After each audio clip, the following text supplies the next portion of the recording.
Bonjour, nous allons parler de comment se protéger au niveau énergétique. Voilà, nous sommes dans un monde qui devient de plus en plus énergivore. Ainsi, nous avons à travers les médias beaucoup d'informations difficiles à entendre, difficiles à accepter, qui nous remettent en cause du matin au soir. Je veux dire par là que dans des vies précédentes, quand nous habitions un village, un petit village de campagne, eh bien on apprenait des faits divers, on apprenait peut-être une cinquantaine de faits divers dans une vie, ou une centaine peut-être maximum. Là ici, sur Terre, au moment où nous parlons, nous apprenons du matin jusqu'au soir différentes histoires, différents faits, certains dramatiques, d'autres positifs, mais avec une somme d'informations qui est tellement colossale qu'on nous présente le poids du monde en permanence, comme si nous devions, chacun d'entre nous, le porter à titre individuel. Notre première protection est constituée par notre aura. Notre aura est la résultante de l'émanation de nos chakras. Un chakra, en sanskrit, veut dire roue, une roue. Et ces roues-là, ce sont comme des vortex qui créent et qui font sortir et rentrer des énergies tourbillonnantes autour de nous, qui créent une somme d'énergie qui nous enveloppe. La forme de cette aura est, si elle est normale, de forme ovoïde, et elle entoure notre corps à raison de 40 à 50 cm, voire même 60 dans les cas classiques, autour des personnes. Cette aura passe au-dessus de notre tête à 50 cm, à droite, gauche, devant, derrière, et sous les pieds à une vingtaine de centimètres. Si nous sommes pleinement présents, si nous sommes vraiment sur Terre, bien centrés, bien ancrés, et bien équilibrés dans nos énergies, cette première barrière au niveau énergétique va arrêter les premières attaques, les premières choses qui sont, j'appellerais cela des parasites astraux, ceux qui traînent dans l'astral. Une personne qui a déjà une belle aura a déjà un premier mur qui va empêcher cela. Au niveau de la médecine chinoise, nous apprenons qu'une personne qui baigne dans l'énergie, eh bien, la maladie ne peut pas créer une faille, parce que les organes sont déjà saturés d'énergie. Il y a maladie quand il y a manque d'énergie. Alors ça, c'est important de bien repérer cela, parce que la protection, ce n'est pas seulement une protection uniquement énergétique que nous désirons, c'est une protection aussi au niveau de notre santé, au niveau de notre présence. Si nous sommes fatigués, notre présence, notre conscience va perdre de sa puissance. La deuxième chose, donc, avoir une bonne alimentation est très important. Souvent, on oublie une chose qui est importante. On voit bien des salons de bien-être, des salons de toutes sortes, où on apprend à manger bio et à manger sainement, et c'est très bien. Avant cela, pour bénéficier de belles énergies, on devrait avoir des salons où on apprend à ne pas nous saborder avec notre pensée négative. On devrait apprendre à penser en positif. Pourquoi? Parce que nous sommes les premiers à nous saboter au niveau énergétique. À chaque fois que des personnes se disent « moi je ne suis que ça », ou mes parents ont dit que j'étais que ça et je ne suis que ça, ou d'accepter ce que des personnes que l'on a rencontrées dans notre vie nous cassent, eh bien nous sommes nous-mêmes les premiers saboteurs. Au niveau des protections, si nous pensons positif, on ne va pas attirer des choses qui ne sont négatives. On va les attirer parce que nous pensons bas. Nous pensons vibratoirement sur des fréquences basses, et de par le fait de penser sur des fréquences basses, on va attirer ce que nous sommes. Nisargadatta a une phrase: « Ce dont vous avez besoin se présente à vous, à condition de ne pas chercher ce dont vous n'avez pas besoin. » Traduction, à chaque moment, nous attirons exactement ce qui correspond à nos fréquences. Et donc, si nous pensons en négatif, eh bien, dans nos rêves, eh bien, où est-ce que nous allons aller? Où est-ce que notre corps astral va aller? Par voie de vibration. On va aller dans le bas astral. Qu'est-ce qui va se passer au retour de bas astral quand on va remonter? Vu que le bas astral est sous la Terre, au niveau de la Terre, eh bien, on va remonter avec des choses, avec des charges, avec peut-être des parasites, qui vont commencer à nous grignoter un petit peu nos énergies. Ce qui est important à repérer, c'est qu'on n'a pas besoin des autres pour se protéger. On n'a pas besoin de se protéger des autres. On doit déjà se protéger de nous-mêmes. On n'a pas besoin des autres pour se saboter. On est très fort pour l'auto-sabotage. Nous devons apprendre à nous aimer. Nous devons apprendre à avoir une haute image de nous, sans que ce soit narcissique, bien sûr. Si on a conscience que nous sommes un être spirituel et qu'on est venu pour nous mettre au service, pourquoi se voir le dernier des derniers? Alors bien sûr, Pensons à cette phrase de Saint Paul qui dit « Nous ne sommes que des serviteurs inutiles ». C'est vrai, c'est vrai. Si on n'est pas là, il y aura quelqu'un d'autre. C'est très vrai. Même si elle n'est pas totalement juste, parce que si vous n'êtes plus là, l'univers, vous allez manquer à l'univers. Parce que vous faites partie d'un tout. Et ça, c'est important. Donc, ce qu'il faut, c'est s'aimer, parce qu'on ne peut pas transmettre de l'amour si on ne s'aime pas. Hein, je ne vois pas quelqu'un qui va dire « je vais vous transmettre l'amour » et qui n'arrive même pas à s'aimer lui-même. C'est un paradoxe. C'est un paradoxe. Donc, s'aimer soi-même, être dans des énergies d'amour, être dans des pensées élevées, va déjà empêcher des autoparasitages. Donc avoir une belle aura, bien vivre, parce que je mange bien, parce que je pense bien aussi, parce que j'avance dans un axe, ça c'est important. Le deuxième point, c'est de créer autour de nos corps subtils, surtout autour de notre aura, une coque psychique. Pour ce qui est de cette coque, une seule et unique création doit être faite. Il n'y a pas besoin, je le répète, de recréer cette coque. Elle est faite une fois pour toutes. C'est essentiel de bien l'entendre puisque j'ai des élèves qui l'ont répété, recréé un certain nombre de fois. Ce qu'il se passe quand on recrée ce type de coque, eh bien la coque va avoir cette particularité, c'est qu'elle va repartir à zéro et au début, elle n'est qu'une simple membrane, donc elle est encore poreuse. Alors qu'en fait, dans le temps, au début, elle va être d'une épaisseur comme un petit 5 mm. Mais après, dans le temps, si les personnes sont sensitives, elles vont repérer et ressentir que leur coque a cette épaisseur-là, à peu près. Et là, on a affaire à une belle coque bien solide. Alors ça, c'est important de bien intégrer cette information que la coque va se solidifier au fur et à mesure. La seule chose qu'il va falloir faire quand on arrive et qu'il y a du monde, parce que le problème au niveau énergétique va être les autres. C'est-à-dire que dès qu'il y a une personne qui est, je dirais, un petit peu mal, en manque d'énergie, en dépression ou quoi, et que l'on est entouré de personnes comme cela, ça nous arrive dans le métro, eh bien, sans le vouloir, nous allons nourrir tout le monde. Alors c'est pas que c'est bien ou c'est pas bien de nourrir ou de ne pas nourrir, le problème c'est qu'on sort de là, on est épuisé. Ça m'est arrivé pendant des années de rentrer dans un magasin et de traverser simplement le magasin pour prendre mon train et de me retrouver épuisé en sortant en disant mais je ne sais pas, je peux pas marcher vite pour attraper mon train parce que je n'ai plus d'énergie, je ne sais plus ce qui m'arrive. Et c'est Raymond Réan, qui a été mon prof magique, qui nous a enseigné cette technique qui est vraiment extraordinaire et que je transmets à mon tour à mes élèves en précisant bien que ça vient de Raymond Réan et que cette technique est magique réellement parce que ça va changer votre vie. Ce qui est important, c'est que vous allez visualiser donc cette aura qui est votre énergie est bien à l'intérieur à 100% dans cette coque, qu'il y a bien ce trou-là.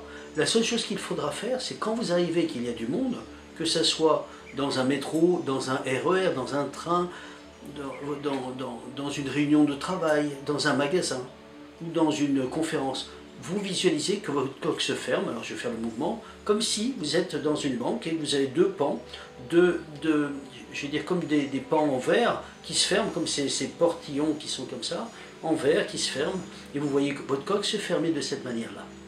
En faisant comme cela, vous allez sentir que l'influence des autres va avoir moins d'incidence sur vous, sur vos énergies. Vos énergies seront intactes et pas mangées par les autres. Quand nous prenons un moyen de transport et que nous sommes un peu emboîtés les uns dans les autres, eh bien forcément, la nature ayant horreur du vide, vous avez les chakras 4, 5, 6, 7 qui sont très forts, et les autres personnes ne sont pas forcément aussi spirituelles que vous. Donc elles vont avoir ces chakras plutôt en mode faiblesse, et donc elles vont avoir, à l'inverse de nous, le chakra 1, 2 et 3 bien dense, et les autres chakras en faiblesse, ce qui est l'inverse, c'est-à-dire des gens beaucoup plus terre-à-terre, moins spirituels. Ce qui va se passer en pratique, c'est cela pour information, c'est qu'il y a moins de personnes spirituelles que de personnes qui ne le sont pas.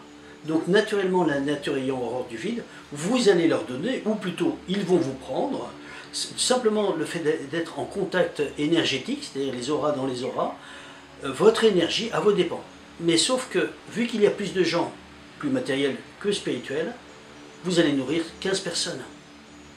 Vous allez en recevoir un petit peu sur vos chakras qui sont un peu plus en faiblesse, on va dire, les chakras 1, 2, 3. Par contre, vous allez partager ce que vous avez à beaucoup plus de monde. Ce qui veut dire que, en tant qu'être spirituel, vous allez être beaucoup plus vampirisé que les autres.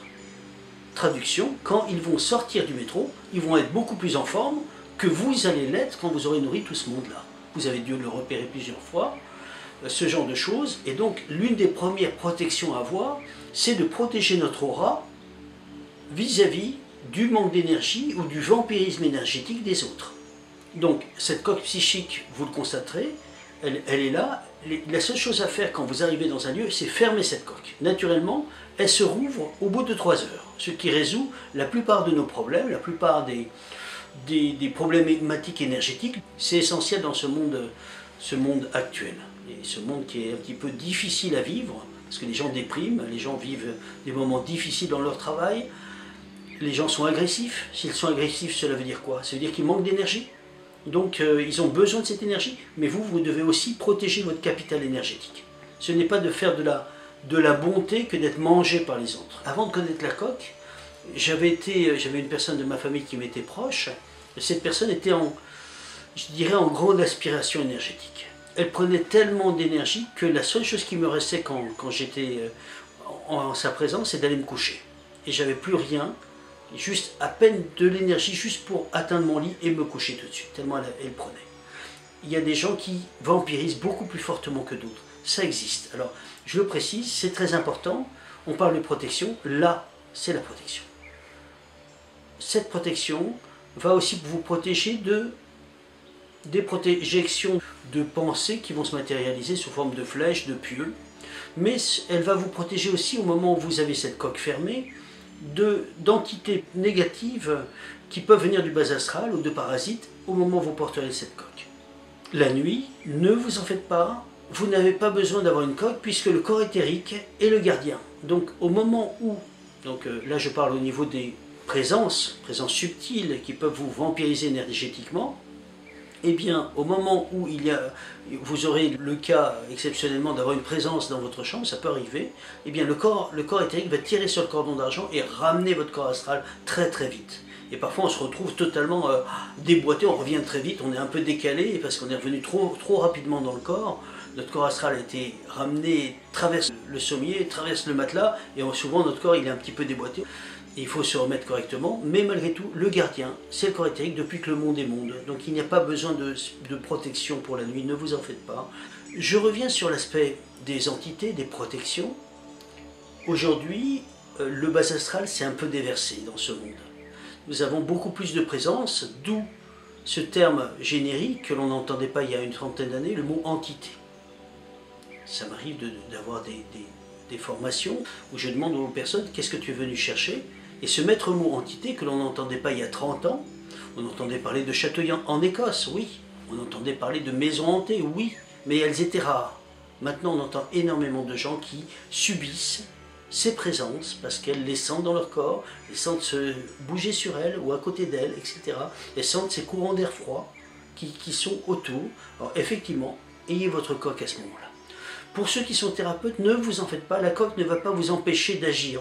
Vos énergies vont traverser cette coque, mais si votre patient a des petites présences, des parasites énergétiques, ils ne vont pas venir sur vous. L'autre chose qui est importante aussi, en dehors de la coque, bon, être sur vous au bout de 3 heures, c'est très bien pour 99% de nos problèmes. L'autre chose qui est intéressante aussi, c'est qu'il faut être dans l'amour, être connecté avec là-haut, et ne pas marcher et vivre seul. Nous avons avec nous des guides qui nous accompagnent sur notre chemin, qui nous guident, des guides spirituels qui sont sur l'autre plan, mais nous avons aussi ce que l'on appelle des anges gardiens. Ces anges gardiens ne vont pas apparaître en disant « Coucou, je suis ton ange gardien » parce que sinon on va hurler à l'intrusion, mais il va nous arriver dans la vie des moments où on va être en grand danger. On tombe à ce moment-là, une chute qui va être terrible, et à ce moment-là, eh bien, on va tomber au ralenti.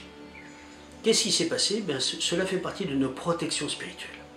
Et les anges vont être là, qui vont nous ralentir dans notre chute, qui va faire que notre chute va être comme si on arrivait en apesanteur, en douceur, on va tomber en douceur. Certains d'entre vous, vous avez pu remarquer ce genre de choses. Eh bien, n'oubliez pas de remercier vos anges gardiens, parce que même s'ils ne vous sont pas apparus, ils vous ont porté pour que cette chute soit moins rude ou autre.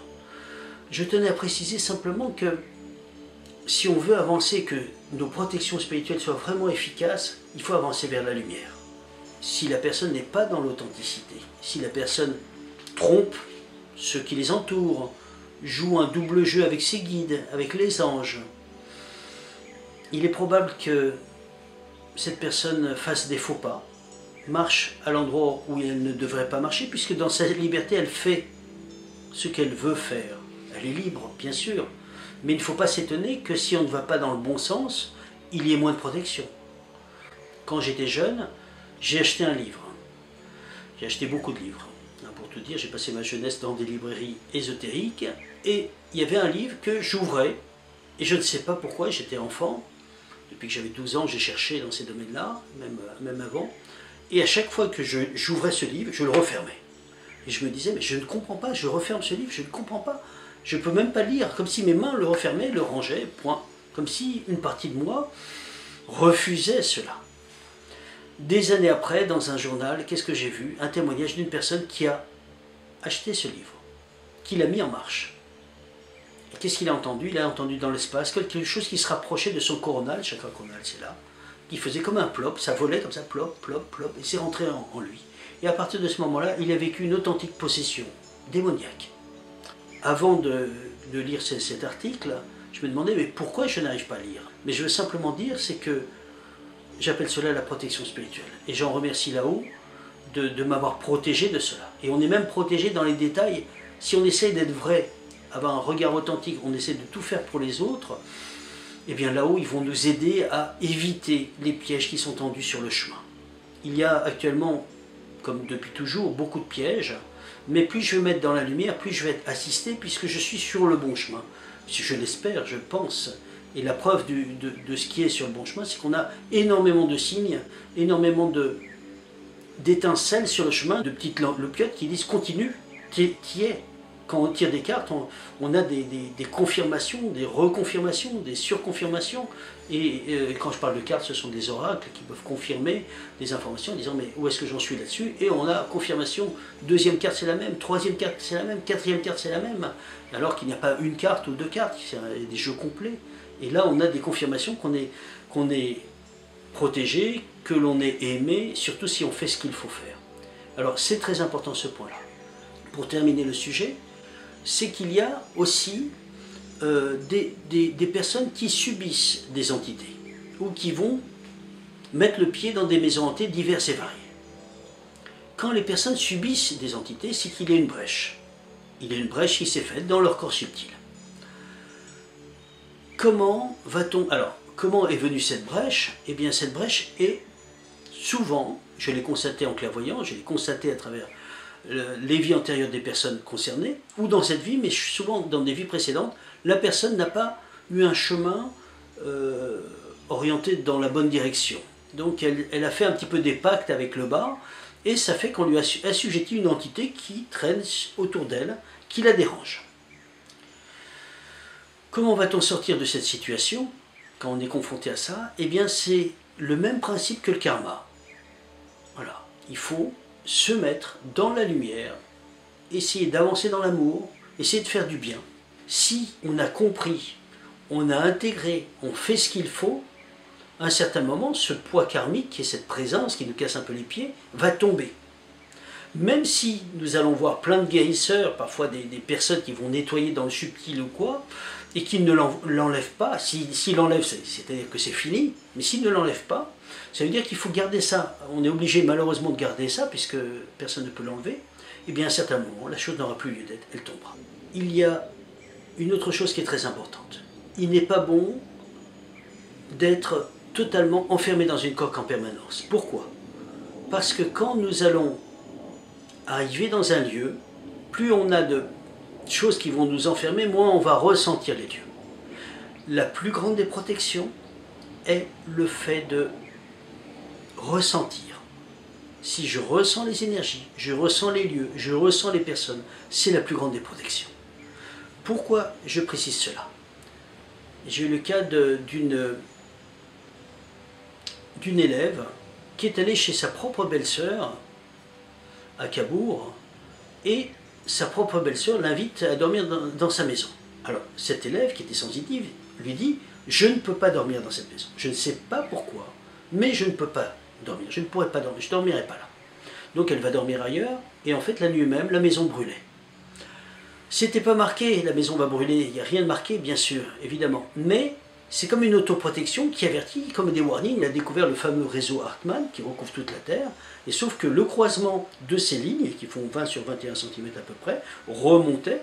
Et c'est ce qu'il a appelé un nœud géopathogène. C'est-à-dire que s'il y a de l'eau croupissante, eh bien, monte par cette cheminée comme la mort. C'est-à-dire que la personne qui s'allonge, eh bien, au bout de 3 ans, eh bien, le corps démissionne et là, elle a un cancer. Si vous avez une personne telle que l'élève dont je vous ai cité, qui est sensitive, au bout de 3 nuits ou au bout d'une nuit, elle va dire c'est insupportable, je me tire de là, je ne peux pas rester là. Et vous voyez, la plus grande des protections, c'est de ressentir. Ça ne veut pas dire que parce qu'on a une coque, on va être protégé de cela. On ne sera pas protégé, ce ne sont pas les mêmes fréquences. Par contre, la personne va sentir qu'il faut qu'elle parte de là parce que c'est urgent et c'est important. Donc c'est important d'avoir une coque, d'avoir des choses comme ça, mais entendons bien qu'il est essentiel d'avoir de l'espoir, d'être dans l'amour, parce que beaucoup de gens se plaignent d'attaques psychiques qui sont eux-mêmes en fait piégés par leur propre psychisme, qui va compléter nos peurs d'être attaqués, de ceci, de cela. Et je vois beaucoup de gens qui disent « on m'a attaqué ». Et en fait, si on regarde bien au niveau de comment ces personnes raisonnent, comment ces personnes voient les choses, eh bien, elles voient les choses par le négatif. En voyant les choses par le négatif, elles attirent le négatif qu'elles craignent. Il y a une phrase d'Oscar Wilde qui dit « Tous sont dans le caniveau, et pourtant, il y en a parmi eux qui regardent les étoiles ». À bientôt.